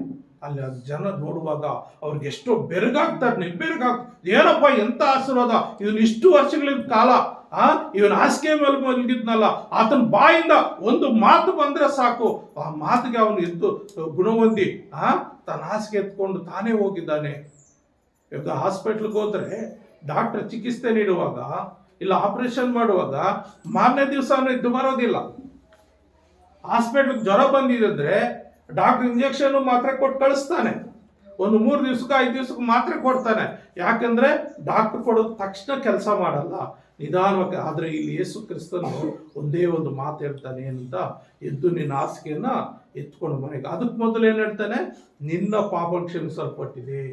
ಅಂದ್ರೆ ದೇವರು ಯಾರು ಪಾಪವನ್ನು ಕ್ಷಮಿಸಲ್ಪಡ್ತದೋ ಅವ್ರಿಗೆ ಬಿಡುಗಡೆ ಉಂಟು, ಅವ್ರಿಗೆ ಸ್ವಸ್ಥತೆ ಉಂಟು, ಅವ್ರಿಗೆ ಆರೋಗ್ಯ ಉಂಟು. ಅದಕ್ಕೆ ಏನ್ ಮಾಡಬೇಕು, ನಾವು 2ನೇ ಅಧ್ಯಾಯದಲ್ಲಿ ಅಲ್ಲಿ ಏನಾಗ್ತದೆ, ಕೆಲವರು ಒಬ್ಬ ಪಾರ್ಶ್ವರೋಗಿಯನ್ನು 4 ಮಂದಿಯಿಂದ ಒರೆಸಿಕೊಂಡು ಆತನ ಬಳಿಗೆ ತಂದರು. ಅಂದ್ರೆ ಒಂದು ಕುಟುಂಬದಲ್ಲಿ ಒಬ್ಬ ವ್ಯಕ್ತಿಗೆ ಒಂದು ಸಮಸ್ಯೆ ಬಂದಿದೆ ಅಂದ್ರೆ ನಾವೇನ್ ಮಾಡಬೇಕು, ಆ ವ್ಯಕ್ತಿಗಾಗಿ ದೇವರ ಹತ್ರ ಪ್ರಾರ್ಥನೆ ಮಾಡಬೇಕು, ದೇವರ ಹತ್ರ ಮಧ್ಯಸ್ಥಿಕೆ ಮಾಡಬೇಕು. ಮಧ್ಯಸ್ಥಿಕೆ ಮಾಡುವಾಗ ದೇವರೇನ್ ಮಾಡ್ತಾನೆ, ಅಲ್ಲಿ ಅದ್ಭುತ ಮಾಡ್ತಾನೆ. ದೇವರೇನ್ ಮಾಡ್ತಾನೆ, ಅದ್ಭುತ ಮಾಡ್ತಾನೆ. ಅದೇ ಮಾತನ್ನು ಬರೆದ ಸುವಾರ್ತೆಯಲ್ಲಿ ಒಂದು ಕಡೆ ನಾವು ನೋಡುವಾಗ 9ನೇ ಅಧ್ಯಾಯದಲ್ಲಿ ನೋಡ್ರಿ, ಅಲ್ಲಿ ಒಬ್ಬ ಮಧ್ಯಸ್ಥಿಕೆ ಮಾಡ್ತಾನೆ. ಒಬ್ಬ ವ್ಯಕ್ತಿ ಏನ್ ಮಾಡ್ತಾನೆ ಅಂದ್ರೆ 22ನೇ ವಚನ, 9ನೇ ಅಧ್ಯಾಯ 22ನೇ ವಚನ 23ನೇ ವಚನ ಓದಮ್ಮ. ಇವನನ್ನು ಕೊಲ್ಲಬೇಕೆಂದು ಆಗಾಗ್ಗೆ ಬೆಂಕಿಯಲ್ಲಿಯೂ ನೀರಿನಲ್ಲಿಯೂ ಕೆಡವಿತು. ನಿನ್ನ ಕೈಯಲ್ಲಿ ಏನಾದರೂ ಆಗುವುದಾಗಿದ್ದರೆ ನಮ್ಮ ಮೇಲೆ ಕರುಣೆ ಇಟ್ಟು ನಮಗೆ ಸಹಾಯ ಮಾಡು ಅಂದನು. ನೋಡ್ರಿ, ನಮ್ಮ ಮೇಲೆ ಕರುಣೆ ಇಟ್ಟು ನಮ್ಗೆ ಸಹಾಯ ಮಾಡು ಅಂತಾನೆ. ಅಂದ್ರೆ ಅಲ್ಲಿ ಆಗಿರೋದು ಆತನ ಮಗನಿಗೆ ರೋಗ ಬಂದಿರೋದು. ಪ್ರೇರೆ ಆತನ ಮಗನಿಗೆ ಒಂದು ಮೂಗ ದೆವ್ವ ಇಟ್ಕೊಂಡಿದೆ. ಆ ದೆವ್ವ ಇಟ್ಕೊಂಡಾಗ, ಅಪ್ಪ ನನ್ನ ಮಗನ ರೋಗ ಬಂದಿದೆ, ಇಲ್ಲ ನನ್ನ ಮಗನ ದೆವ್ವ ಇದೆ, ನನ್ನ ಮಗನ ಮೇಲೆ ದಯೆ ತೋರಿಸಿ ನನಗೆ ಸ್ವಸ್ಥತೆ ಮಾಡು ಅಂತ ಕೇಳಲಿಲ್ಲ. ಆತನೇನು ಕೇಳ್ತಾ ಇದ್ದಾನೆ, ನಮ್ಮ ಮೇಲೆ, ಅಂದ್ರೆ ನನ್ನ ಮಗನ ಮೇಲೆ, ನನ್ನ ಮೇಲೆ, ಇಬ್ಬರ ಮೇಲೆ ದಯೆ ತೋರಿಸು, ನಿನ್ನ ಕರುಣೆ ತೋರಿಸು, ನನ್ನ ಮಗನಿಗೆ ಸ್ವಸ್ಥತೆ ಮಾಡು ಅಂತ ದೇವ್ರನ್ನ ಬೇಡ್ಕೊಳ್ತಾ ಇದ್ದಾರೆ. ಅಂದ್ರೆ ಕುಟುಂಬದಲ್ಲಿ ಯಾರಿಗೋ ಒಬ್ಬರಿಗೆ ಹೆಚ್ಚು ಕಡಿಮೆ ಆದಾಗ ಕುಟುಂಬದವರೆಲ್ಲರೂ ಪ್ರಯಾಸ ಪಟ್ಟು ಪ್ರಾರ್ಥನೆ ಮಾಡಬೇಕು. ಪ್ರಯಾಸ ಪಟ್ಟು ಪ್ರಾರ್ಥನೆ ಮಾಡುವಾಗ ದೇವರ ಒಂದು ಸನ್ನಿಧಿಯಲ್ಲಿ ಮೊಣಕಾಲೂರಿ ದೇವರ ಹತ್ರ ಪ್ರಾರ್ಥಿಸುವಾಗ ಖಂಡಿತ ಆತನ ಪ್ರಾರ್ಥನೆ ಉತ್ತರ ಕೊಟ್ಟೇ ಕೊಡ್ತಾನೆ. ಇದನ್ನೇನ್ ಮಾಡ್ತಾನೆ, ನಿನ್ನ ಕೈಲಿ ಏನಾದ್ರೂ ಆಗಿದ್ದಾರೆ ಅಂದ್ರೆ ಕಾರಣ ಏನಂದ್ರೆ ಆತನ ತನ್ನ ಶಿಷ್ಯರ ಹತ್ರ ಕರ್ಕೊಂಡೋಗಿರ್ತಾನೆ, ಅವ್ರ ಕೈಲಿ ವಾಸಿ ಮಾಡಕ್ಕಾಗಲ್ಲ. ಅವಾಗ ಯೇಸು ಸ್ವಾಮಿ ಹತ್ರ ಎತ್ಕೊಂಡು ಬರ್ತಾನೆ. ಯೇಸು ಸ್ವಾಮಿ ಹತ್ರ ಎತ್ಕೊಂಡು ಬಂದು ಏನ್ ಮಾಡ್ತಾನೆ, ಸ್ವಾಮಿ ನಮ್ಮ ಮೇಲೆ ಕರುಣೆ ಇಟ್ಟು, ನಮ್ಮ ಮೇಲೆ ಕರುಣೆ ಇಟ್ಟು ನನ್ನ ಮಗನಿಗೆ ಸ್ವಸ್ಥತೆ ಮಾಡು. ಅಂದ್ರೆ ಒಂದು ಯಾಕೆ ನಮ್ಮ ಮೇಲೆ ಕರುಣೆ ಇಟ್ಟು ಅಂದ್ರೆ ಅಲ್ಲಿ ಆತನು ಏನು, ನನ್ನ ಜೀವಿತದಲ್ಲಿ ಏನೋ ಪಾಪ ಆಗಿದೆ, ನನ್ನ ಜೀವಿತದಲ್ಲಿ ಏನೋ ತೊಂದರೆ ಆಗಿದೆ, ಅದು ನನ್ನ ಜೀವಿತದ ಮುಖಾಂತರ ನನ್ನ ಮಗನಿಗೆ ಆ ಕೆಡುಕು ಬಂದಿರ್ಬೋದೇನೋ. ಯಾಕೆಂದ್ರೆ ಸತ್ಯವೇದ ಹೇಳ್ತದೆ, ಹಳೆಯ ಒಡಂಬಡಿಕೆಯಲ್ಲಿ ತಂದೆ ತಾಯಿಗಳು ಮಾಡಿದ ಪಾಪ ಕರ್ಮಗಳು ಮಕ್ಕಳ ಮೇಲೆ 3-4 ತಲೆ ಇರ್ತದೆ ಅಂತ. లేదా ತಾತ ಮುತ್ತಾತರು ಮಾಡಿದ್ದು 3-4 ತಲೆ ಅಂದ್ರೆ 7 ತಲೆಗಳ ಹಿಂದೆ ಮಾಡಿದ ಪಾಪ ಕೂಡ ನಮಗೆ ಕಾಡಿಸ್ಬೋದು. ದಾವೀದನು ಮಾಡಿದ ಒಂದು ತಪ್ಪಿಗೆ ಏನಾಗುತ್ತೆ, ಆತನ ಕ್ಷಮಾಪಣೆ ಹೊಂದುತ್ತಾನೆ. ಆತನ ಮಗನ ತಪ್ಪು ಮಾಡ್ತಾನೆ. ಆ ತಪ್ಪು ಮಾಡಿದಕ್ಕೆ ಏನ್ ಮಾಡ್ತಾನೆ, ಆ ದಾವೀದನನ್ನು ನೆನಪು ಮಾಡ್ಕೊಂಡು ಒಂದೇ ಒಂದು ಕುಲ ಕೊಟ್ಟು ಇನ್ನೆಲ್ಲ ರಾಜ್ಯವನ್ನು ಕಿತ್ಕೊಳ್ತಾನೆ. ಒಂದೊಂದು ಸಾರಿ ಆ ಇನ್ನೊಬ್ಬ ರಾಜನಿದ್ದಾನೆ, ಆತನು ಈ ದೇವರು ಎಚ್ಚರಿಸುವಾಗ ಆದ್ರೆ ಆಗ್ಲಿ ಬಿಡು, ನನ್ನ ಕಾಲದಲ್ಲಿ ಆಗಲ್ಲ, ನನ್ನ ಮಕ್ಕಳ ಕಾಲದಲ್ಲಿ ನಾನು ಬದುಕಿದ್ರೆ ಸಾಕು ಅಂತ ಆತನೇನು ಮಾಡ್ತಾನೆ, ಅದನ್ನ ಮುಂದುವರಿಸಿಬಿಡ್ತಾನೆ. ಹಾಗಾಗಿ ಪ್ರಿಯರೇ, ಅನೇಕ ಸಾರಿ ಇಲ್ಲಿ ಏನಾಗ್ತದೆ, ಆ ವ್ಯಕ್ತಿ ನಮ್ಮ ಮೇಲೆ ಕರುಣೆ ಇಟ್ಟು ನನ್ನ ಮಗನ ಸ್ವಸ್ಥ ಮಾಡು ಅಂತ ಹೇಳುವಾಗ ಯೇಸು ಸ್ವಾಮಿ ಹೇಳ್ತಾನೆ, ನಿನ್ನ ಕೈಲಿ ಆಗೋ ಹಾಗಿದ್ದಾರೆ ಅಂತೀಯ, ನಂಬುವವರಿಗೆ ಎಲ್ಲ ಆಗ್ತದೆ ಅಂದರೆ ಆಗ ವ್ಯಕ್ತಿ ಹೇಳ್ತಾ ಇದ್ದಾನೆ, ನಂಬ್ತೀನಿ ಸ್ವಾಮಿ, ನಾನು ನಂಬ್ತೇನೆ, ಆದರೂ ನಾನು ಮನುಷ್ಯನು, ಸಾಮಾನ್ಯನು, ಹಾಗಾಗಿ ನನಗೆ ನಂಬಿಕೆ ಕಡಿಮೆ ಆದರೆ, ಒಂದು ವೇಳೆ ನನ್ನಲ್ಲಿ ನಂಬಿಕೆ ಕಡಿಮೆ ಇದ್ರೆ ಆ ನಂಬಿಕೆ ನೀನು ಹುಟ್ಟಿಸಪ್ಪ ಅಂತ ದೇವ್ರ ಮೇಲೆ ಹಾಕ್ತಾನೆ ತನ್ನ ಭಾರವನ್ನು. ದೇವ್ರ ವಾಕ್ಯ ಹೇಳ್ತದೆ, 55ನೇ ಕೀರ್ತನೆ 22ನೇ ವಚನ ಏನು ಹೇಳುತ್ತೆ, 52ನೇ ಕೀರ್ತನೆ 55ನೇ ಕೀರ್ತನೆ 22ನೇ ವಚನ, ನಿನ್ನ ಭೂಯಾತ್ರೆಯ ಎಲ್ಲಾ ಚಿಂತಾಭಾರವನ್ನು ನನ್ನ ಮೇಲೆ ಹಾಕು, ನೀನು ನಿಶ್ಚಿಂತ ನಾನೇ ಅದನ್ನ. 35ನೇ ಅಧ್ಯಾಯ 5ನೇ ವಚನ ಏನು ಹೇಳುತ್ತೆ, 7ನೇ ವಚನ ಕೀರ್ತನೆ 35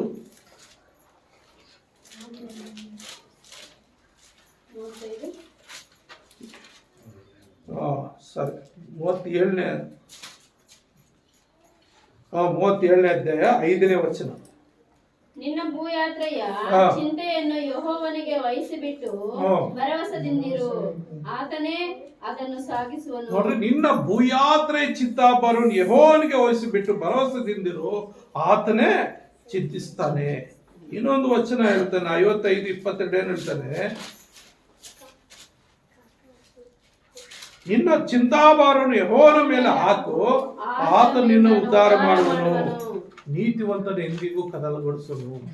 ಪ್ರೇರೆ, ನೀತಿವಂತನ ಎಂದಿಗೂ ಕದಲಗೊಳಿಸೋದಿಲ್ಲ. ನಿನ್ನ ಭೂಯಾತ್ರೆ ಚಿಂತಾಭಾರ ಏನ್ ಮಾಡ್ಬೇಕು, ಆತನ ಮೇಲೆ. ಅದಕ್ಕೆ ಈತನ ಹೇಳ್ತಾನೆ, ಮಾರ್ಕ್ ಬರೆದ ಸುವಾರ್ತೆ 9ನೇ ಅಧ್ಯಾಯ 24ನೇ ವಚನ ಏನ್ ಹೇಳ್ತಾನೆ, ಆ ಹುಡುಗನ ತಂದೆಯು ನಂಬುತ್ತೇನೆ, ನನಗೆ ನಂಬಿಕೆ ಕಡಿಮೆ ಆಗಿದ್ದರೂ ಸಹಾಯ ಮಾಡುವೆಂದು ಕೂಗಿ ಹೇಳಿದನು. ಅಂದ್ರೆ ಆತನ ಗಟ್ಟಿಯಾದ ಧ್ವನಿಯಲ್ಲಿ ಹೇಳ್ತಾ ಇದ್ದ, ಸ್ವಾಮಿ ನಾನು ನಂಬ್ತೇನಪ್ಪ, ಒಂದು ವೇಳೆ ನನ್ನ ನಂಬಿಕೆ ಕಮ್ಮಿ ಇದ್ದರೆ ಅದನ್ನು ನನಗೆ ಹುಟ್ಟಿಸು. ಯಾಕಂದ್ರೆ ನಮ್ಮ ನಂಬಿಕೆ ಬಲಹೀನತೆ, ನಂಬಿಕೆ ಮನುಷ್ಯರಿಗೆ ನಂಬಿಕೆ ಕಮ್ಮಿ ಇದೆ. ಅದರಿಂದಲೇ ದೇವರು ಡಾಕ್ಟರ್ ನೇಮಕ ಮಾಡಿರೋದು, ಆಸ್ಪತ್ರೆ ಸೃಷ್ಟಿ ಮಾಡಿರೋದು, ಎಲ್ಲ ದೇವರು ಸೃಷ್ಟಿ ಮಾಡೋ ಪ್ರಕೃತಿಯಿಂದಲೇ, ಎಲ್ಲ ಬಳ್ಳಿಗಳಿಂದಲೇ ಎಲ್ಲ ರೀತಿಯ ಔಷಧಿಯನ್ನು ಕಂಡಿಡಿದು ನನ್ನ ಮನುಷ್ಯರಿಗೆ ನಂಬಿಕೆ ಕಮ್ಮಿ, ಹಾಗಾಗಿ ಅವ್ರು ಸಾಯಬಾರ್ದು ಅಂತೇಳಿ ಆಸ್ಪತ್ರೆಗಳು ಹೋಗಿ ಟ್ರೀಟ್ಮೆಂಟ್ ತಗೊಳ್ಳೇನಂತೆ ದೇವರೇ ಆಸ್ಪತ್ರೆಗಳು ಕೂಡ ಸೃಷ್ಟಿ ಮಾಡಿರೋದು. ಹಾಗೆ ಪ್ರೇರೆ, ಇಲ್ಲಿ ಏನ್ ಹೇಳ್ತಾನೆ, ಯಾವಾಗ ನಾನು ನಂಬ್ತೇನೆ, ನನ್ನ ನಂಬಿಕೆ ಕಮ್ಮಿ ಇದ್ರು ನಾನು ಸಹಾಯ ಮಾಡೋದು ಕೇಳುವಾಗ ಆತನ ಏನ್ ಮಾಡ್ತಾನಂದ್ರೆ ಆ ದೆವ್ವನ ಗದರಿಸ್ತಾನೆ. ಎಲ್ಲ ದೆವ್ವವೇ ಇವನು ಬಿಟ್ಟು ಹೋಗು ಅಂತ ಹೇಳುವಾಗ ತಕ್ಷಣ ಆ ದೆವ್ವ ಒದ್ದಾಡಿಸಿ ಅವನ್ನ ಕೆಳಗೆ ಬೀಳಿಸ್ಬಿಡ್ತದೆ. ಅಯ್ಯೋ, ಒದ್ದಾಡಿ ಸತ್ತೋದ್ನೇನೋ ಅನ್ಕೊಂತಾರೆ. ಆದರೆ ಆಮೇಲೆ ಆತನ ಎಬ್ಬಿಸಿ ಏನ್ ಮಾಡ್ತಾನೆ, ಯೇಸು ಅವನನ್ನು ಕೈ ಹಿಡಿದು ಎಬ್ಬಿಸಲು ಅವನು ಎದ್ದು ನಿಂತನು. ಯೇಸು ಮನೆಗೆ ಬಂದಾಗ ಆತನ ಶಿಷ್ಯರು ಅದನ್ನು ನಮಗೆ ಬಿಡಿಸಲಿಕ್ಕೆ ಯಾಕೆ ಆಗಲಿಲ್ಲವೆಂದು ಆತನಿಗೆ ಏಕಾಂತದಲ್ಲಿ ಕೇಳಲು, ಆತನು ಈ ಛಾತಿಯು ಯಾವುದು, ಕೆಲವು ಜಾತಿಯ ರೋಗಗಳು, ದೆವ್ವಗಳಾಗಲಿ, ಬೇರೆ ಬೇರೆ ಕೆಲವು ಕಾಯಿಲೆಗಳು, ಕೆಲವು ರೋಗಗಳು, ಕೆಲವು ಅಭ್ಯಾಸಗಳು ಕೂಡ ಬಿಟ್ಟು ಹೋಗೋದಿಲ್ಲ. ನಾನಾದರೆ ಒಂದು ಕುಡಿಯುವಂಥ ಸಂದರ್ಭದಲ್ಲಿ ಎಷ್ಟು ಕಾಲ ನಾನು ಮುಂದಕ್ಕೆ ತಳ್ಳಿದ್ದೀನೋ ಏನಂತ, ಸೈತಾನರ ಆಲೋಚನೆಗಳು ಅವೆಲ್ಲನು, ಈ ವರ್ಷ ಎಲ್ಲ ಮಾಡೋ ಪಾಪಗಳೆಲ್ಲ ಮಾಡಿಬಿಡೋಣ, ಎಷ್ಟು ಕುಡಿಬೇಕು ಎಲ್ಲ ಕುಡಿದ್ಬಿಡೋಣ, ಮುಂದಿನ ವರ್ಷ ನಾನು ದೇವ್ರ ಹತ್ರ ಒಪ್ಕೊಂಡು ಬಿಟ್ಬಿಡೋಣ, ಆಮೇಲೆ ಚೇಂಜ್ ಆಗೋಣ, ಈ ರೀತಿ ಯಾವುದೋ ಒಂದು ಪಾಪ ಮನಸ್ಸಲ್ಲಿ ಬಂದ್ರೆ ಅದು ಮಾಡಿಬಿಡೋಣ, ಆಮೇಲೆ ಆ ದೇವ್ರ ಹತ್ರ ಪಶ್ಚಾತ್ತಾಪಟ್ಟೆ ಆಮೇಲೆ ದೀಕ್ಷಾಸ್ಥಾನ ತಗೊಳ್ಳೋಣ, ಆಮೇಲೆ ಪರಿವರ್ತನೆ ಮಾಡ್ಕೊಳ್ಳೋಣ ಅಂತ ಕೆಲವು ವರ್ಷಗಳು ಯೌವನ ವರ್ಷಗಳನ್ನು ಪಾಪದಲ್ಲಿ ಕಳೆದ್ಬಿಟ್ಟಿದ್ವಿ.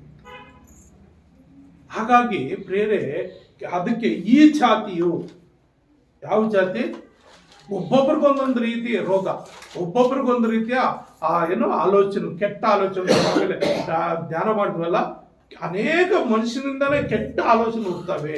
ಎಲ್ಲ ಕೆಟ್ಟ ಆಲೋಚನೆ ಬಿಡಿಸ್ಬೇಕಂದ್ರೆ ಆ ಒಂದು ಜಾತಿ, ಅದೊಂದು ದುರಾತ್ಮ. ಆ ದುರಾತ್ಮ, ಅದು ದೆವ್ವ ಮನುಷ್ಯನಲ್ಲಿ ಸೇರ್ಕೊಂಡು ಬಿಟ್ಟಿರ್ತದೆ. ಆ ದೆವ್ವನ ಬಿಟ್ಟು ಹೋಗ್ಬೇಕಂದ್ರೆ ನಾವೇನ್ ಮಾಡ್ಬೇಕಂತೆ, ಆ ದೇವರ ಪ್ರಾರ್ಥನೆ ಮತ್ತು ಉಪವಾಸದಲ್ಲೇ ಹೊರತು ಬೇರೆ ಯಾತರಿಂದಲೂ ಬಿಟ್ಟು ಹೋಗುವುದಿಲ್ಲ ಎಂದು ಅವರಿಗೆ ಹೇಳಿದನು. ಅಂದ್ರೆ ಪ್ರಾರ್ಥನೆ ಮುಖಾಂತರ ಉಪವಾಸ ಮಾಡುವಾಗ, ಕೆಲವರು ಉಪವಾಸ ಮಾಡ್ತೀನಿ ಅಂತಾರೆ, ಕೆಲ್ಸಕ್ಕೆ ಹೋಗ್ತಾರೆ, ಅದು ಉಪವಾಸ ಆಗೋದಿಲ್ಲ. ನೀನು ಶರೀರಕ್ಕೆ ಹೊಟ್ಟೆ ಅನ್ನು ಕರಗಿಸ್ಕೊಳ್ಳೋಕೆ ಇಲ್ಲ, ನೀನು ಉಪವಾಸ ಮಾಡ್ತೀಯ, ಆದರೆ ನಿನ್ನ ಉಪವಾಸ ಅಲ್ಲಿ ವ್ಯರ್ಥವಾಗಿ ಹೋಗ್ತದೆ. ಉಪವಾಸ ಅಂದರೆ ದೇವರ ಸನ್ನಿಧಿಯಲ್ಲೇ ಕುತ್ಕೋಬೇಕು. ಯಾವ ಕೆಲಸಕ್ಕೆ ಹೋಗ್ಬಾರ್ದು, ಯಾವ ಕೆಲಸ ಮಾಡಬಾರ್ದು. ಒಂದು ದಿನನ, 2 ದಿವಸನ, 3 ದಿವಸನ, ನಿನಗೆ ಎಷ್ಟು ಅವಕಾಶ ಇರುತ್ತೋ ಅಷ್ಟು ದಿವಸಗಳು ನೀನು ಉಪವಾಸ ಮಾಡಬೇಕಂದ್ರೆ ಎಲ್ಲಿ ಹೋಗ್ಬಾರ್ದು. ದೇವರ ಸನ್ನಿಧಿ ಕುತ್ಕೋಬೇಕು, ಹಾಡಾಡಬೇಕು, ಆರಾಧನೆ ಮಾಡಬೇಕು, ಒಬ್ಬ ವಾಕ್ಯ ಓದಬೇಕು, ಪ್ರಾರ್ಥನೆ ಮಾಡಬೇಕು, ಇಷ್ಟರಲ್ಲೇ ಇರಬೇಕು. ಏನೋ ದೇವರ ವಿಷಯದಲ್ಲಿ ದೇವರ ಹತ್ರ ಪ್ರಾರ್ಥನೆ ಮಾಡಬೇಕು, ದೇವರ ಹತ್ರ ಕೇಳಬೇಕು. ದೇವರೇ, ನನ್ನಲ್ಲಿ ಏನು ಲೋಪದೋಷ ಇದೆ, ಅದು ತೆಗಿ, ನಾನು ಏನು ತೆಗಿಬೇಕು, ನಾನು ಏನು ಬಿಡಬೇಕು, ಅದನ್ನು ನೀನು ಬಿಡಿಸೋ, ನನ್ನ ಕೈಲಿ ಆಗ್ತಾ ಇಲ್ಲ. ಅಯ್ಯೋ ಪೂಟ್ಲು ಉಪವಾಸನ ಕಾಲಂಟು ನಮ್ಮ ಒಕ್ಕಾಕ್ ಮಾತ್ರ ಹುಡ್ಸೇಕಾಯಿ ಅಂದ, ಒಕ್ಕಾಕ್ಲೇನು ನೀನೇನು ಬದುಕೇಕಾಯಿ ಅಂದಂತ. ಅಯ್ಯೋ ಸ್ವಾಮಿ, ಭೋಜನ ಹಾಕೊಂಡ ಮಾಪ್ಸರೇ ರವಂತು ಮುಂದೆ వేసుಕೊಂಡಲ್ಲಿ ಹಾಕ್ಬಾರ್ದು, చేతులు కాళ్ళు అదరొస్తుంది అంటారు. చేతులు కాళ్ళు అదరొస్తుంది, ತಟ್ಕೊಳಕ್ಕೆ ಹೇಳ್ತಾರೆ. ನಿಜವಾಗ್ಲೂ ಖಂಡಿತ ಅದು. ಯಾವಾಗಲೂ ಯಾರು ಕುಡಿತಾ ಇರ್ತಾರೋ ಅವ್ರಿಗೆ ಕುಡಿದೇ ಇದ್ರೆ ಮೈಕೈ ಎಲ್ಲ ನಡುಕ ಬರ್ತದೆ. ಹೆಚ್ಚಾಗಿ ಅದಕ್ಕೆ ಆಡಿಟ್ ಆಗಿರೋರು ಅದು ಕುಡಿದ್ರೇನೆ, ಇಲ್ಲಾಂದ್ರೆ ಅವರೆಲ್ಲ ಮೈಕೈ ಎಲ್ಲ ಆಪರೇಷನ್ ಬರ್ತದೆ. ನಾನು ಹಾಗೆ ಕುಡಿತಾ ಇದ್ದೆ. ಆದರೆ 3 ದಿವಸ ಇದೇ ರೀತಿ ಈ ವಾಕ್ಯದ ಪ್ರಕಾರ 3 ದಿವಸ ಹೋಗಿ ಯಾವಾಗ ಚರ್ಚಲ್ಲಿ ಕುತ್ಕೊಂಡ್ಬಿಟ್ನೋ, ದೇವರು ಉಪವಾಸದಿಂದ ಪ್ರಾರ್ಥನೆ, ನೀರು ಸಹ ಕುಡ್ದಿಲ್ಲ. ನಾನು ಪಾಸ್ಟರ್ಗಳು ಹೇಳ್ತಾ ಇದ್ರು, ನೀರು ಕುಡಿಬೋದು, ಕುಡಿ. ಇಲ್ಲ ಸರ್, ನಾನು ಕುಡಿಯಲ್ಲ. 3 ದಿವಸ ಉಪವಾಸ ಪ್ರಾರ್ಥನೆ ಅಂತ ನಾನು ಬಂದಿದ್ದೀನಿ, 3 ದಿವಸ ಉಪವಾಸ ಮಾಡ್ತೀನಿ ಅಂತೇಳಿ 3ನೇ ದಿವಸದಲ್ಲಿ ಒಂದು ಮನೆಯಲ್ಲಿ ಕರ್ಕೊಂಡು ಅಲ್ಲಿ ಪ್ರೇಯರ್ ಮಾಡಬೇಕಾದ್ರೆ 4 ಗಂಟೆ ಸಂದರ್ಭದಲ್ಲಿ ಅಲ್ಲಿ ಪವಿತ್ರಾತ್ಮ ಅಭಿಷೇಕ ಇಳಿದು ಬಂತು.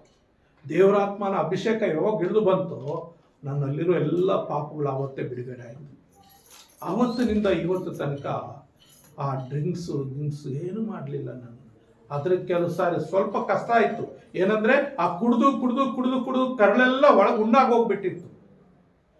ಯಾವಾಗ ಏಕ್ದಮ್ ಬಿಟ್ನೋ ಆ ಸ್ವಲ್ಪ ಕಷ್ಟ ಆಯಿತು, ಆ ಹೊಟ್ಟೆ ನೋವು ಸ್ಟಾರ್ಟ್ ಆಯಿತು. ಆಮೇಲೆ ಹೋಗಿ ಗೌರ್ಮೆಂಟ್ ಹಾಸ್ಪಿಟ್ಲಲ್ಲಿ ಹೋಗಿ ಆ ಡಾಕ್ಟರ್ ಕೇಳುವಾಗ, ಪರೀಕ್ಷೆ ಮಾಡುವಾಗ, ನಿನ್ನ ಕರಳೆಲ್ಲ ತೂತು ಬಿದ್ದೋಗಿದೆಯಪ್ಪ, ಕರಳೆಲ್ಲ ತೂತು ಬಿದ್ದೋಗಿದೆಯಾ, ಅದನ್ನು 2 ಕರಳು ಕಟ್ ಮಾಡಬೇಕು, ದೊಡ್ಡ ಕರಳು ಚಿಕ್ಕ ಕರಳು 2 ಇಂಚ್ ಕಟ್ ಮಾಡಬೇಕು, ಅಲ್ಲೆಲ್ಲ ಉಣ್ಣಾಗ್ಬಿಟ್ಟಿದೆ ಪೂರ್ತಿ ಅಂತ ಹೇಳಿದ್ರು. ಸ್ವಾಮಿ ಎಷ್ಟು ಬೇಕು, ಗೌರ್ಮೆಂಟ್ ಹಾಸ್ಪಿಟ್ಲಲ್ಲೇ 10,000 ಕೇಳ್ದ.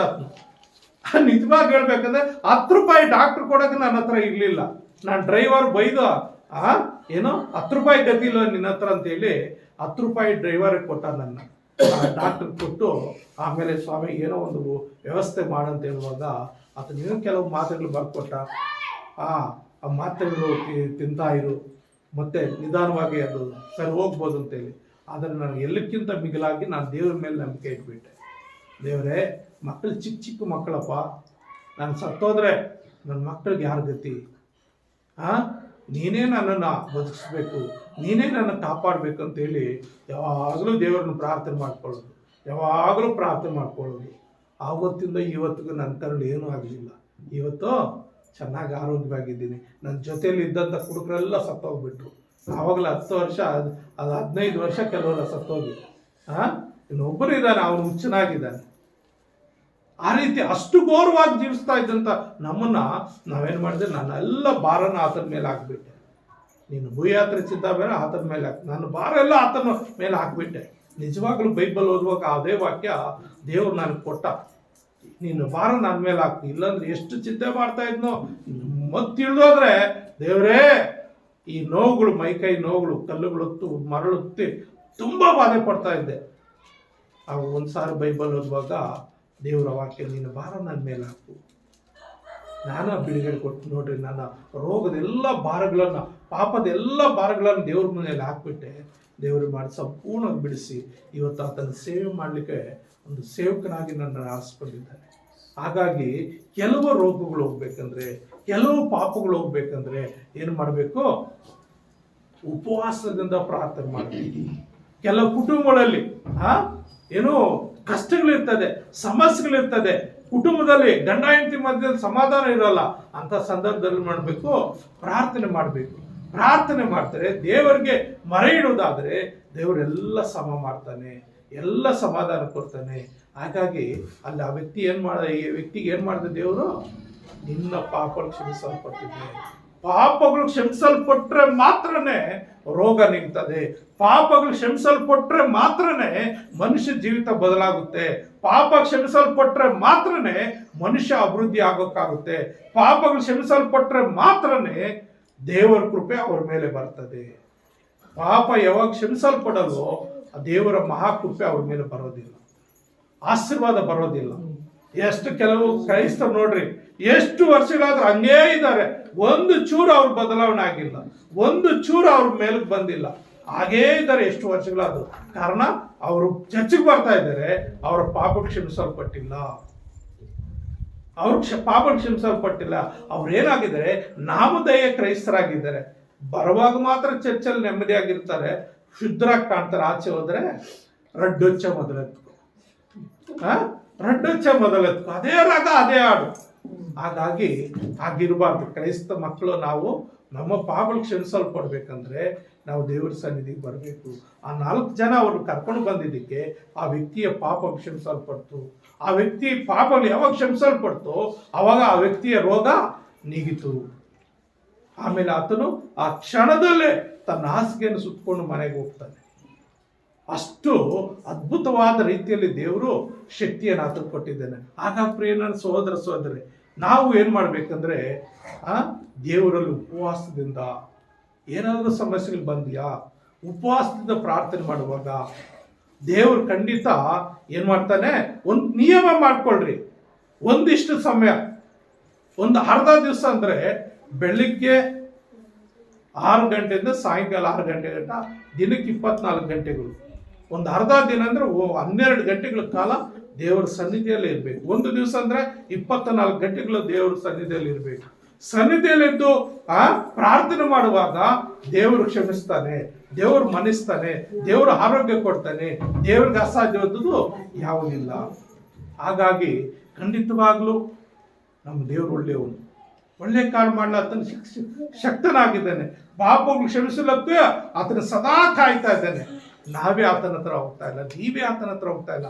ಯಾವಾಗ ಯೇಸು ಕ್ರಿಸ್ತನ ಬಳಿಗೆ ಬಂದ್ರೆ ಆತನ ಖಂಡಿತ ಅವರ ಪಾಪಗಳನ್ನು ಕ್ಷಮಿಸಿ ರೋಗದಿಂದ ಬಿಡುಗಡೆ ಕೊಟ್ಟು ನೂತನ ಒಂದು ಜೀವಿತವನ್ನು ಕೊಟ್ಟು ನೂತನ ಒಂದು ಮಾರ್ಗವನ್ನು ಸಿದ್ಧ ಮಾಡ್ತಾನೆ. ಹಾಗಾಗಿ ಪ್ರಿಯ ನನ್ನ ಸಹೋದರ ಸಹೋದರಿ, ನಮ್ಮ ದೇವರು ಪಕ್ಷಪಾತಿ ಅಲ್ಲ. ದೇವರು ಎಲ್ಲರೂ ಒಂದೇ ರೀತಿ ಪ್ರೀತಿ ಮಾಡುವಂಥವ್ರು. ಆದರೆ ಇನ್ನೂ ನನ್ನ ಕಷ್ಟ ಹೋಗಿಲ್ಲ, ಇನ್ನೂ ನಿನ್ನ ಚಿಂತೆ ಹೋಗಿಲ್ಲ, ಇನ್ನೂ ನಿನ್ನ ಪ್ರಾಬ್ಲಮ್ಸ್ ಕ್ಲಿಯರ್ ಆಗಿಲ್ಲ ಅಂದರೆ ಕಾರಣ ನೀನಾಗಿರ್ಬೋದು, ಇಲ್ಲ ನಿನ್ನ ಕುಟುಂಬವಾಗಿರ್ಬೋದು. ಅದಕ್ಕೇನು ಮಾಡಬೇಕು? ಯಾರು ಜ್ಞಾನವಂತರಾಗಿರ್ತಾರೋ ಅವರು ಮೊದಲು ದೇವರ ರಾಜ್ಯದಲ್ಲಿ ಕುತ್ಕೋಬೇಕು, ದೇವರ ಸನ್ನಿಧಿಯಲ್ಲಿ ಕುತ್ಕೋಬೇಕು. ಕುತ್ಕೊಂಡು ಮನೆ ಇಡುವಾಗ ದೇವರು ಆತನ ಯಾವ ರೀತಿ ಗುಣಪಡಿಸಿದನೋ, ಆತನ ಪಾಪಗಳು ಯಾವ ರೀತಿ ನೀಗಿದನೋ ಅದೇ ರೀತಿಯಲ್ಲಿ ಅಲ್ಲಿ ಕಾರ್ಯ ಮಾಡ್ತಾರೆ. ನೋಡ್ರಿ, ಆ ವ್ಯಕ್ತಿ ಮಾತಿಲ್ಲ ಆತನಿಗೆ, ಆತನ ಪಾಪ ಕೂಡ ಒಪ್ಕೊಳ್ಳಿಲ್ಲ, ಆತನ ಪಾಪ ಕೂಡ ಒಪ್ಕೊಳ್ಳಿಲ್ಲ. ಕಾರಣ ಏನಂದ್ರೆ ಅಲ್ಲಿ ಅವನಿಗೆ ಮಾತು ಇಲ್ಲ, ಮಾನಸಾಂತರ ಒಂದು ಶಕ್ತಿ ಇಲ್ಲ. ಆದರೆ ಆ ನಂಬಿಕಸ್ಥರು ಯಾರು? ಆ 4 ಜನ ಆತನ ಕರ್ಕೊಂಡು ಬಂದು ನೋಡು.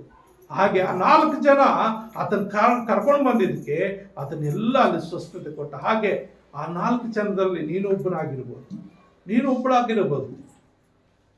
ಅದು ಆ ಕಾರ್ಯ ನೀನು ಕೂಡ ಮಾಡೋದಾದ್ರೆ ನಿನ್ನ ಕುಟುಂಬದಲ್ಲಿ ಬಿಡುಗಡೆ, ನಿನ್ನ ಕುಟುಂಬದಲ್ಲಿ ಸಮಾಧಾನ, ನಿನ್ನ ಕುಟುಂಬದಲ್ಲಿ ಆರೋಗ್ಯ, ನಿನ್ನ ಕುಟುಂಬದಲ್ಲಿ ಸಕಲವನ್ನು ಆತನು ಕೊಡ್ಲಿಕ್ಕೆ ಶಕ್ತನಾಗಿ. ಆತ ದೇವಾದಿ ದೇವರಿಗೆ ಸ್ತೋತ್ರವಾಗಲಿ. ಪ್ರಾರ್ಥನೆ ಮಾಡಿಕೊಳ್ಳೋಣ. ನಮ್ಮನ್ನು ಬಹಳವಾಗಿ ಪ್ರೀತಿಸುವಂತ ನಮ್ಮ ತಂದೆಯಾದ ದೇವರೇ, ನಿನ್ನ ಪರಿಶುದ್ಧವಾದ ನಾಮಕ್ಕೆ ಸ್ತೋತ್ರ ವಂದನೆ ಸ್ವಾಮಿ.